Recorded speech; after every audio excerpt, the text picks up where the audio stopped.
Presidente, a quem cumprimento as senhoras e os senhores deputados. Senhor Secretário de Estado da Justiça, é um gosto tê-la aqui para poder responder às questões que a todos nos preocupam.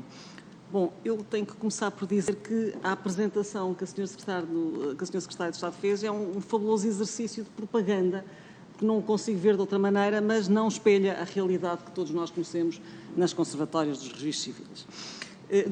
Dos registros, todos eles, civil, predial, comercial, automóvel, navios, todas elas. Mas vou colocar várias questões que agradecia que respondesse. Começo por colocar a questão que me preocupa muito o Grupo Parlamentar do PSD sobre a segurança jurídica e com a especialização ou com a falta dela.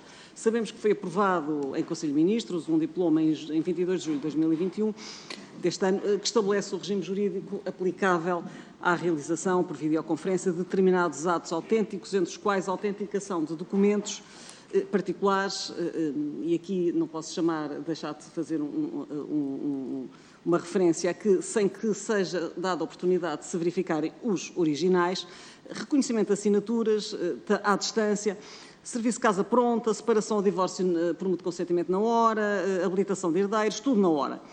Estão excluídos os testamentos e alguns atos relativos à tramitação e transmissão de imóveis. Este diploma está previsto entrar em vigor a 15 de novembro de 2021. São muitas as vozes que se têm levantado a suscitar várias questões e a expressar várias preocupações relativamente à questão da segurança e da certeza jurídicas que poderão estar em causa e da qual de maneira nenhuma não podemos conceder. Pergunto por isso como é que este novo regime vai funcionar, designadamente no que concerne à garantia da segurança jurídica que os atos registrais têm que assegurar. Como conseguem garantir a cabal identificação das pessoas, isto preocupa-me muito, e a liberdade de vontade e atuação sem a presença física dos intervenientes. Como é que se consegue saber que aquela pessoa em concreto não está a ser coagida, que é a própria pessoa que está ali a atuar, portanto, e que não é, porque não está em frente ao conservador, ao notário. E como conseguem garantir a autenticidade dos documentos e das assinaturas se não têm os originais para análise e cotejo?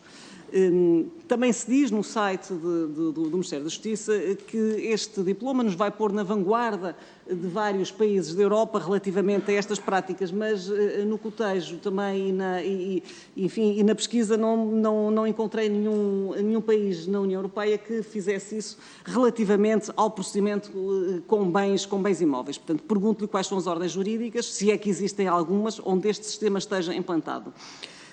Pergunto-lhe também se no atual estado de evolução pandémica, e tendo sido esta a justificação que o Governo deu para esta iniciativa legislativa, se considera que o custo relativamente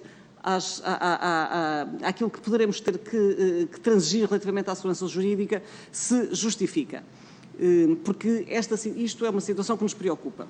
Também a Sra. Ministra falou aqui que tinha havido um aumento, enfim, mas que havia a recuperação do passivo, penso que foi essa a expressão, que estaria em grande força. Eu pergunto-lhe, relativamente à lei da nacionalidade e à sua tramitação nas conservatórias, nós sabemos que a competência para tramitar estes processos relativamente à nacionalidade é da Conservatória dos Registros Centrais, que não deu vazão, e nós sabemos isso, afundou completamente e, por isso, foi estabelecida, através da competência, da delegação de competências, foi atribuídas estes serviços a outras conservatórias. Há mais de 120 mil processos que estão por tramitar, com todos os prejuízos inerentes que isto causa. Eu não sei se a Sra. Secretária de Estado sabe, mas não é possível fazer um agendamento, nem estes processos estão com atraso enorme. Há pessoas que estão em pânico relativamente a isto.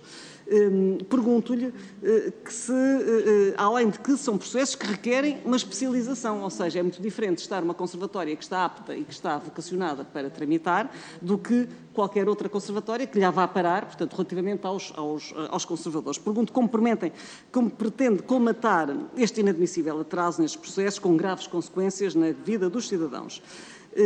Sabemos também que as conservatórias estão organizadas por áreas específicas, como o registro predial, como já aqui referi, comercial, automóvel, etc. Como compatibiliza a questão da especialidade com estas questões? E como assegura a qualidade e o acerto das decisões, porque está a preterir a especialização relativamente a estes profissionais do registro?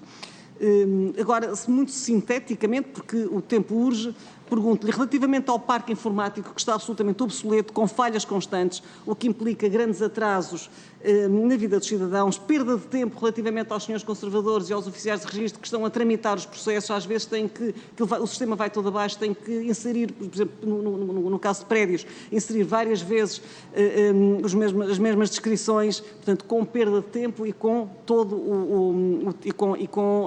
e que se veem obrigados a repetir o trabalho já feito. Relativamente à falta de instalações adequadas e que garantam a privacidade e a dignidade no atendimento, o Sr. Deputado António Filipe falou que estariam atrás de uma secretária. Nem isso estão, nós conhecemos as conservatórias, estão atrás de um balcão onde está toda a gente junta, está toda a gente ali ao molho, não é como pessoas, Sr. Secretário, sim, que estão ali e estão vários oficiais a atender ao mesmo tempo. E aí trata-se de questões de casamentos, de partilhas, de óbitos, de divórcios, tudo em simultâneo, sem qualquer tipo de privacidade e de dignidade no atendimento. Além da falta de limpeza adequada.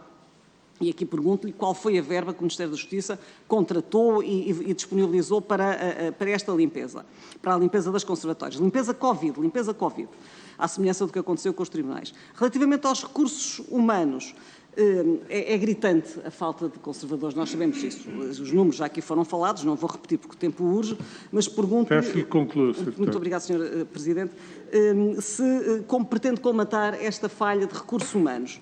E também se me falasse também sobre a questão das assimetrias salariais, do abono para falhas, que de resto foi uma proposta do PSD e que foi disponibilizado 1 milhão e que ainda não foi entregue a nenhum dos trabalhadores, com exceção dos assistentes técnicos das lojas dos cidadãos, também relativamente ao CIADAP e à compatibilização dos pontos para a correção nas carreiras. Senhor Presidente, só a última pergunta. Depois terá uma segunda ronda, não? Muito bem, muito obrigado, Sr. Presidente. Terá uma segunda ronda. Muito obrigado.